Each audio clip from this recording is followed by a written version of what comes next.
Driverly.com, unlimited drama series. 20 minutes. That's all it took to confirm what I'd suspected for months. 20 minutes at a company retreat in the mountains, watching my wife Jennifer disappear with her project lead David Thornton, only to return with smudged lipstick and a story about walking into a branch. I'm Eli Hartley, and I manage a construction supply company outside Boston. Not glamorous, but it pays the bills and keeps me grounded in reality. Jennifer works in HR at a tech company, climbing the corporate ladder with determination that used to impress me. Now it just makes me suspicious. The retreat was her idea. Come as my +1, Eli. It'll be fun. Team building exercises, professional bonding. She insisted with that bright smile she uses when she wants something. I should have known better. The lodge sat nestled in the mountains like something from a postcard, all rustic charm and corporate-sponsored camaraderie. I watched the forced interactions with my usual skepticism, making small talk with other spouses, while Jennifer networked with surgical precision. David Thornton commanded attention wherever he went. Tall, confident, with the kind of easy charm that opens doors and loosens morals. He drove a Tesla, wore expensive suits, and had the swagger of a man who believed his own hype. Jennifer gravitated toward him like a moth to flame, their professional conversations lasting longer than necessary, their eye contact suggesting organizational structures that had nothing to do with business. I need to check the venue layout with David, Jennifer announced during the afternoon break. The presentation setup isn't quite right. I nodded, sipping my coffee and watching them walk toward the main lodge. Through the window, I saw them veer left toward the hiking trail instead. Interesting venue layout, apparently requiring examination in the woods. 20 minutes passed. I counted everyone making conversation with Sarah Thornton, David's pregnant wife, who'd driven up separately. 7 months along, glowing with that expectant mother radiance, talking excitedly about the nursery they'd just finished decorating. She showed me pictures on her phone, completely unaware that her husband was exploring different territories with my wife. Jennifer returned first, cheeks flushed, claiming she'd gotten overheated during the walk. Her lipstick was smudged at the corners, her hair slightly mussed despite the lack of wind. A small leaf clung to her collar. Walked right into a low branch, she laughed, touching her hair self-consciously. Clumsy me. David appeared 5 minutes later, suddenly fascinated by his phone, unable to meet my eyes. His confident swagger had evaporated, replaced by the nervous energy of a guilty man. He mumbled something about checking messages and disappeared toward the bar. I said nothing, smiled at Jennifer, continued mingling. Let them both believe I'd noticed nothing while cataloging everything. The company directory on my phone contained emergency contact information for all employees and their families. Professional networking at its finest. I excused myself to make a call, finding a quiet corner near the parking area. Sarah Thornton answered on the second ring, her voice warm and friendly. Hello? Hi, Sarah. This is Eli Hartley, Jennifer's husband. We met at the Christmas party. Oh, yes, of course. How are you enjoying the retreat? I chose my words carefully. I wanted to talk to you about something concerning David and Jennifer. They disappeared together for about 20 minutes earlier, claiming to check venue layouts. When they returned, Jennifer's appearance was disheveled, and David seemed unable to look me in the eye. Silence stretched across the connection. Then questions came in a rush. Where exactly had they gone? What time? How did they behave afterward? I answered everything, letting her process the implications. The tears came next, followed quickly by fury. Pregnant women don't forgive easily, nor should they. 7 months of carrying a man's child while he explores other options tends to clarify priorities. I'm calling him right now, she said, her voice tight with rage. Through the lodge windows, I watched David's phone ring. His face when he saw the caller ID was worth the entire weekend. He stepped outside, but the screaming was audible through the walls.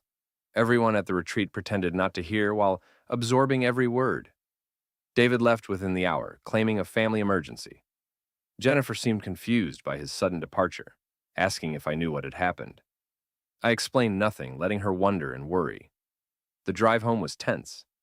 Jennifer kept checking her phone, sending texts that went unanswered. She made conversation about the retreat activities, the networking opportunities, how successful the weekend had been. I nodded and agreed, planning my next moves. Sarah Thornton called me 2 days later.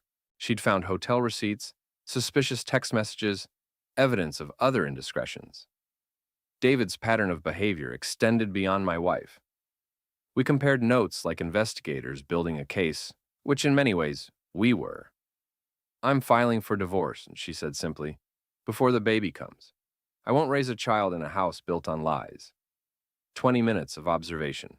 One phone call, two marriages heading toward their conclusions. Some retreats build relationships. This one had revealed their true foundations. Jennifer still didn't know I knew. That ignorance was about to become very expensive for her. My sister Gabby runs Murphy's Tavern on the south side of town. The kind of place where gossip flows as freely as the beer. She's 3 years younger than me, twice as smart, and has a network of information that would make the FBI jealous. When I walked in 2 nights after the retreat, she took one look at my face and poured 2 whiskeys. "Spill it," she said, leaning across the bar. "You look like someone who just discovered their lottery ticket was printed wrong." I told her everything. The retreat, the 20 minutes, the smudged lipstick, the phone call to Sarah. Gabby listened without interruption, her expression growing darker with each detail. Jennifer always struck me as the type who'd cheat on her taxes and her husband with equal enthusiasm.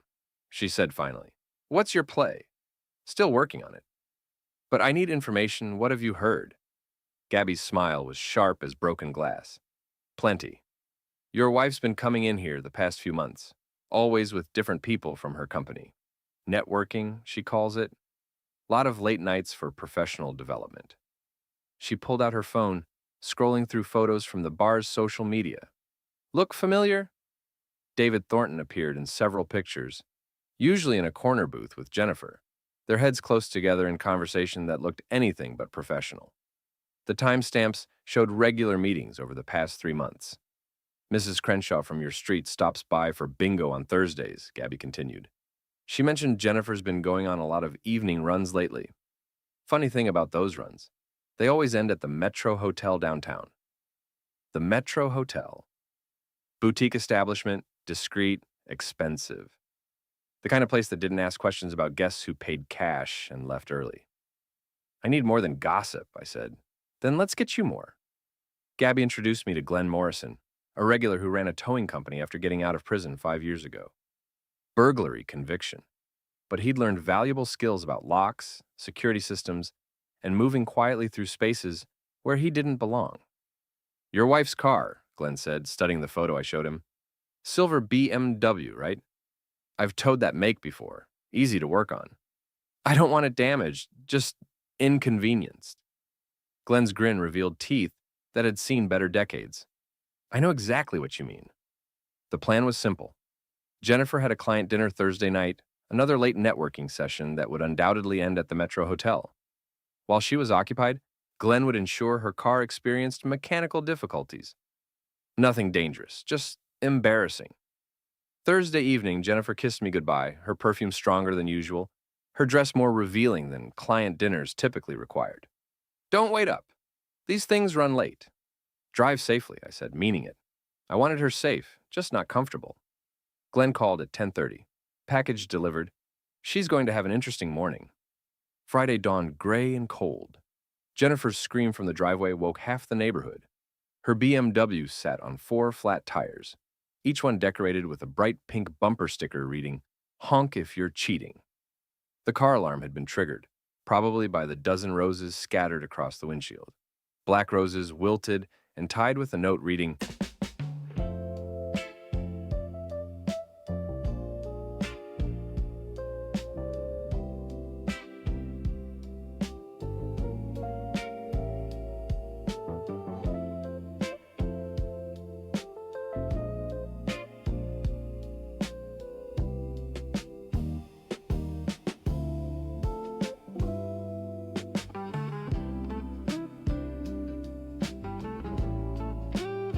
"For your mourning period."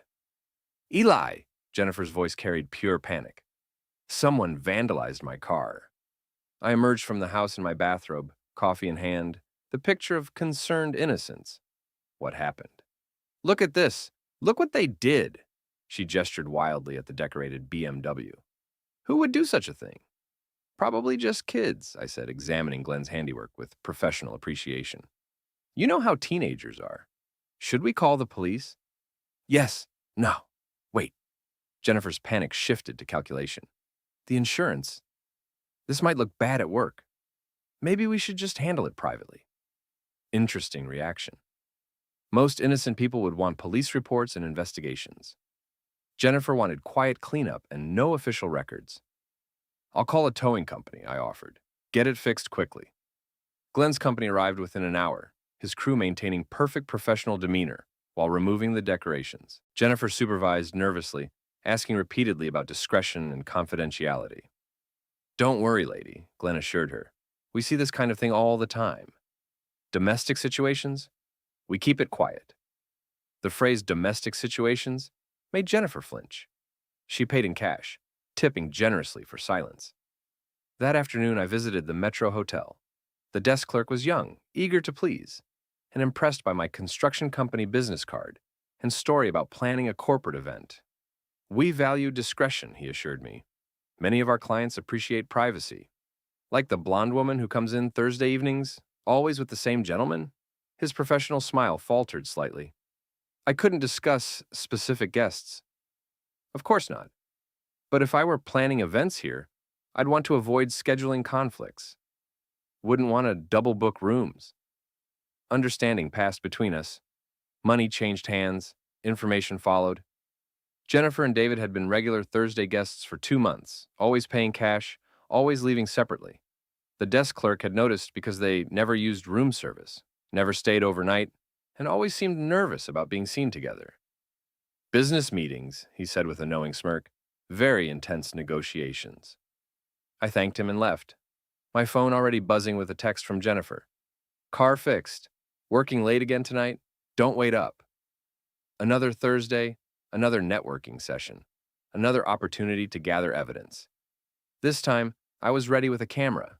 The photographs were perfect. Crystal clear images of Jennifer and David entering the Metro Hotel separately, then leaving together an hour later. David's hand on her lower back, Jennifer's satisfied smile, both of them looking around nervously before getting into his Tesla. I'd positioned myself across the street with a telephoto lens, feeling like a private investigator in a noir novel. The irony wasn't lost on me, using construction skills to build a surveillance position while documenting the destruction of my marriage. Gabby examined the photos with professional interest. These are good, but you need more than hotel visits. You need context, conversation, something that shows intent. What do you suggest? Let me talk to my friend Monica at the phone store. She owes me a favor. Monica turned out to be a technical wizard who specialized in data recovery and phone forensics. Completely legal services, she assured me, for people who'd lost important information from their devices. Bring me your wife's old phone, Monica said, the one she replaced last month.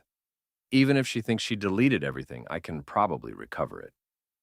Jennifer had indeed replaced her phone recently, claiming the old one was glitchy. She'd thrown it in our junk drawer, assuming it was worthless. Assumptions can be expensive. Monica worked her magic over the weekend. The recovered data was a gold mine of incriminating evidence. Text messages, photos, hotel reservations, even a detailed calendar of their meetings. Jennifer had documented her own affair with meticulous precision. The messages were particularly revealing. David, Thursday can't come fast enough. Jennifer, Eli's working late all week. We have plenty of time. David, what if he finds out? Jennifer, he won't. He's too focused on his construction projects to notice anything else. That last message stung more than I expected. Jennifer's casual dismissal of my intelligence, her assumption that I was too stupid or distracted to notice her betrayal, transformed my hurt into something harder and more focused. I made copies of everything, storing them in multiple locations. Physical copies in my office safe, digital copies on encrypted drives, backups with Gabby and Monica. If Jennifer wanted to play games with evidence, She'd discover I was better at record keeping than she realized. The next phase required more direct action. I needed to disrupt their comfortable routine, make them nervous, force mistakes. Glenn had ideas. You want psychological pressure? I know exactly how to apply it. David's Tesla became our canvas. Nothing permanent, nothing that would cause real damage, just constant minor inconveniences. Bumper stickers that were difficult to remove. Parking tickets from creative interpretations of meter violations. Anonymous notes left under windshield wipers with messages like "Your wife called" and "Smile, you're being watched." Jennifer grew increasingly paranoid. She started checking her car every morning, looking over her shoulder in parking lots, jumping when her phone buzzed with unexpected messages. The stress was affecting her work performance, according to Gabby's sources in the corporate gossip network. She's been snapping at colleagues, Gabby reported, missing deadlines, making mistakes. Her boss, James, isn't I saw her get in. I saw everything. Let me explain. Watch more on Grammarly.com. happy. James Patterson ran Jennifer's department with rigid efficiency. He valued competence above all else and had little patience for personal drama affecting professional performance. Jennifer's declining work quality was putting her position at risk. Perfect timing for the next phase of my plan. I arranged a meeting with James under the pretense of planning a surprise party for Jennifer's upcoming birthday. We met at Murphy's Tavern, where Gabby served drinks and provided subtle background support. Jennifer's been under a lot of stress lately, I mentioned casually. Personal issues affecting her focus. James nodded grimly. I've noticed. Her quarterly reports were late, and she's been distracted during meetings. Is everything all right at home? Marriage troubles, I admitted, letting pain show in my voice. I think she might be having an affair with someone from work. The conversation that followed was careful and professional.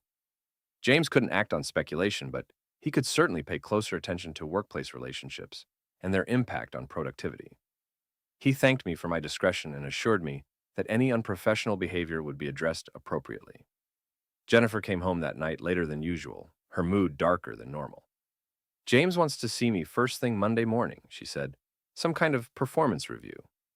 I'm sure it's nothing serious, I said, hiding my satisfaction behind concerned husband's sympathy. You're one of their best employees. I used to be. Her voice carried doubt and fear. Lately, everything seems to be falling apart. She had no idea how much further things could fall. Monday's performance review went exactly as expected. James presented Jennifer with documentation of her declining work quality, missed deadlines, and unprofessional behavior. He didn't mention our conversation, but his increased scrutiny made Jennifer's workplace affair much more dangerous. I'm on probation, she told me that evening, her voice tight with stress. 3 months to improve my performance or face termination. I made appropriate sympathetic noises while calculating how this development would affect my timeline. A Jennifer under professional pressure would be more reckless, more likely to make mistakes I could exploit. David was feeling pressure too. Glenn's campaign of minor harassment had escalated to strategic parking violations and anonymous complaints to his apartment management about noise disturbances. His perfect corporate image was developing cracks. The guy's getting paranoid, Glenn reported. Keeps looking over his shoulder, checking his car for problems. I saw him arguing with his landlord yesterday about complaint letters. Sarah Thornton had filed for divorce, citing adultery and requesting full custody of their unborn child. David's legal troubles were mounting, his reputation crumbling, his comfortable life unraveling thread by thread. Time to pull everything together. I called Sarah and suggested we meet for coffee. She was 8 months pregnant now, tired but determined, her lawyer's paperwork spread across the cafe table like battle plans. I have evidence, and I said simply, sliding a folder across to her. Photos, text messages, hotel records, everything you need to prove the affair. Sarah's eyes widened as she examined the documentation. This is incredibly detailed. How did you get all this? I'm good at building things, I said, including cases. She laughed despite her situation. David always underestimated people. Said you were just some blue-collar guy who wouldn't notice what was happening under your nose. Another insult to catalog. David's dismissive attitude toward my intelligence would cost him dearly. What's your endgame? Sarah asked. Public humiliation, professional destruction, Complete social exile. I kept my voice calm, matter of fact. I want them to lose everything that matters to them. I can help with that. Sarah's resources were considerable. Her family had money and connections throughout the business community. Her divorce lawyer specialized in high-profile cases and had media contacts who appreciated scandalous stories about corporate misconduct. We coordinated our attacks for maximum impact. Sarah would release the affair evidence during David's custody hearing, ensuring maximum legal and social damage. I would target Jennifer's professional reputation through carefully timed revelations to her colleagues and superiors. The first strike came during the company's monthly all-hands meeting. Jennifer was presenting quarterly HR metrics when someone's phone buzzed with an anonymous message containing photos of her and David at the Metro Hotel. The message spread through the room like wildfire, phones lighting up with forwarded images and whispered conversations. Jennifer's presentation faltered as she noticed the distraction. Colleagues were staring, whispering, pointing at their phones. She tried to continue but lost her train of thought, stumbling over words she'd rehearsed dozens of times. James called a break, pulling Jennifer aside for a private conversation that was anything but private. Their heated discussion was visible through the conference room glass, Jennifer's gestures growing more desperate as James's expression grew colder. The meeting resumed with a different presenter. Jennifer had been dismissed, sent home to consider her position with the company. She arrived at our house 2 hours early, her face streaked with tears, her professional composure completely shattered. "Someone sent photos," she said, collapsing onto our couch. "Pictures of me and someone from work. James thinks I've been having an affair." "Have you been?" I asked quietly. The question hung in the air like a blade. Jennifer's face cycled through emotions: denial, calculation, fear, and finally resignation.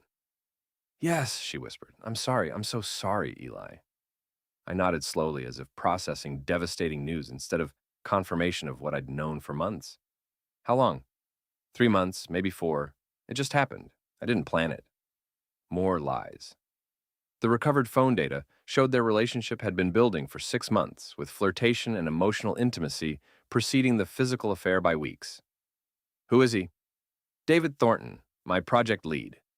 "The married one with the pregnant wife?" Jennifer flinched. "Yes." "Where did you meet him?"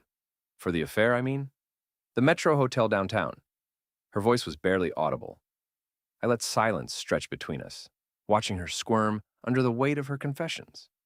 She was expecting anger, shouting, dramatic confrontation. Instead, I gave her quiet disappointment, which was somehow worse. "I need time to think," I said finally. "This is a lot to process." "Eli, please, we can work through this. It meant nothing." If it meant nothing, why risk everything for it? She had no answer. I left her sitting on our couch, surrounded by the wreckage of her carefully constructed lies, and drove to Murphy's Tavern to plan the final phase of her destruction.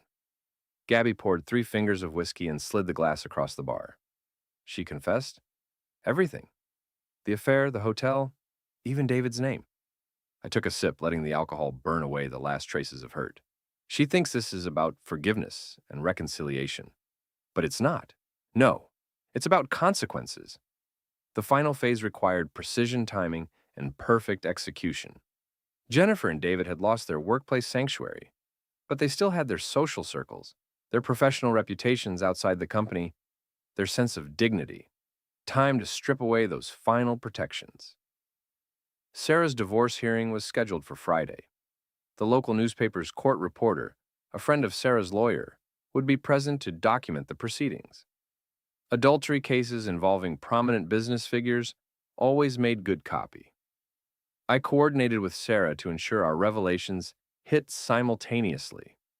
While she was presenting evidence in court, I would be hosting a gathering at Murphy's Tavern, a casual Friday night event that would attract Jennifer's former colleagues, David's business associates, and half the town's gossip network.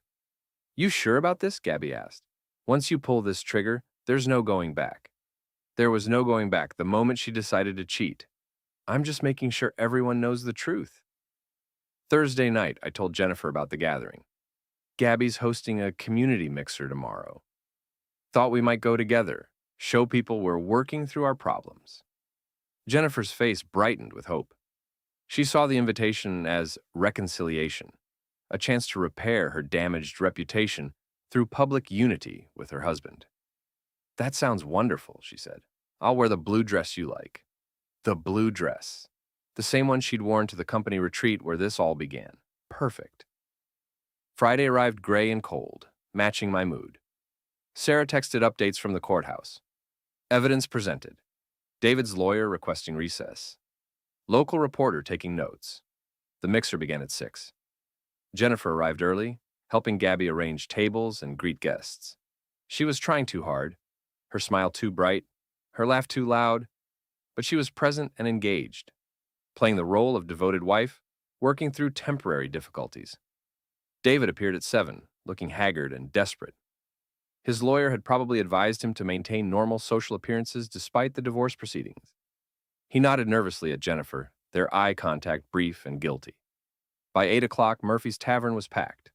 Jennifer's former colleagues, David's business associates, neighbors, friends, and the town's most dedicated gossips. Everyone who mattered in their social and professional circles. I waited until the crowd reached peak density, then stood and called for attention. Thank you all for coming tonight, I began, my voice carrying easily across the room. Gabby and I wanted to bring the community together during what's been a difficult time for many of us. Murmurs of agreement, people nodding and raising their glasses. Some of you know that Jennifer and I have been dealing with marriage problems. Tonight seems like the perfect time to address those issues publicly, with the support of our friends and neighbors. Jennifer's smile faltered slightly. This wasn't the reconciliation speech she'd expected. 3 months ago, I discovered that my wife was having an affair with David Thornton, a married man whose wife was pregnant with their first child. The room went silent. Every conversation stopped, every glass paused halfway to lips. I have photographs of them entering and leaving the Metro Hotel together. I have text messages planning their meetings. I have hotel records showing regular Thursday evening appointments. Jennifer's face had gone pale. David was edging toward the exit, but Glenn blocked his path with a friendly smile and an immovable presence. But what really bothers me isn't the cheating itself. It's the arrogance. The assumption that I was too stupid to notice. The casual dismissal of our marriage vows, their spouses, their professional ethics. I pulled out my phone, displaying the recovered text messages on the tavern's projection screen. Jennifer's words appeared in stark clarity. He's too focused on his construction projects to notice anything else. The crowd was riveted, phones emerging to capture the unfolding drama. Today, David's wife Sarah presented this evidence in divorce court. She's filing for full custody of their child, citing adultery and abandonment. The proceedings are a public record, available to anyone interested in the details. David made another attempt to leave, but the crowd had shifted to block all exits. He was trapped in a room full of people who now knew exactly what kind of man he was. As for Jennifer, her company has already terminated her employment for unprofessional conduct. Her career in HR is effectively over, since word travels fast in professional circles. Jennifer found her voice. Eli, please stop. You're embarrassing yourself. No, I said calmly. I'm embarrassing you. There's a difference. The crowd laughed, a harsh sound that cut through Jennifer's remaining composure. I want everyone here to understand what these two people are capable of. They will lie to your face, betray your trust, and destroy your life if it serves their purposes. They have no loyalty, no integrity, no shame. I gestured toward the projection screen, where their text messages continued scrolling past. The evidence speaks for itself. Make your own judgments about whether these are people you want in your lives, your businesses, your community. The silence that followed was deafening. Jennifer and David stood exposed before a room full of people whose respect they'd lost forever. Their social exile was complete, their reputations destroyed, their futures uncertain. Jennifer tried one last desperate play. You're all hearing one side of a complicated situation. Marriage problems are never simple. You're right, I agreed. Marriage problems are complicated. Adultery, however, is simple. You either cheat or you don't. You either lie or you don't. You either honor your vows or you break them. The crowd murmured agreement. Jennifer's attempt at moral equivalence had failed. I think we've covered everything, I said, raising my glass. To truth, consequences, and the importance of choosing your partners carefully. The toast was enthusiastic. Jennifer and David stood alone in a room full of people who now saw them clearly. They left separately, slinking away into the cold night while the party continued behind them. Their absence improved the atmosphere considerably. Gabby approached with a fresh whiskey. Feel better? Much. I surveyed the room, watching former friends and colleagues discuss what they'd witnessed. The gossip network was already spreading the story throughout the community. What happens now? Now they live with the consequences. No jobs, no reputations, no social circle, no respect. They have each other, I suppose. But relationships built on betrayal rarely survive external pressure. My phone buzzed with a text from Sarah. Divorce finalized. Full custody granted. Thank you for everything. Justice served, accounts settled, debts paid in full. I finished my whiskey and headed home to start the next chapter of my life. One that would be built on truth instead of lies, respect instead of betrayal, consequences instead of excuses. The blue dress Jennifer had worn was still hanging in our closet. Tomorrow I'd donate it to charity, along with everything else she'd left behind. Some retreats reveal character. This one had revealed everything I needed to know. The rest, as they say, took care of itself.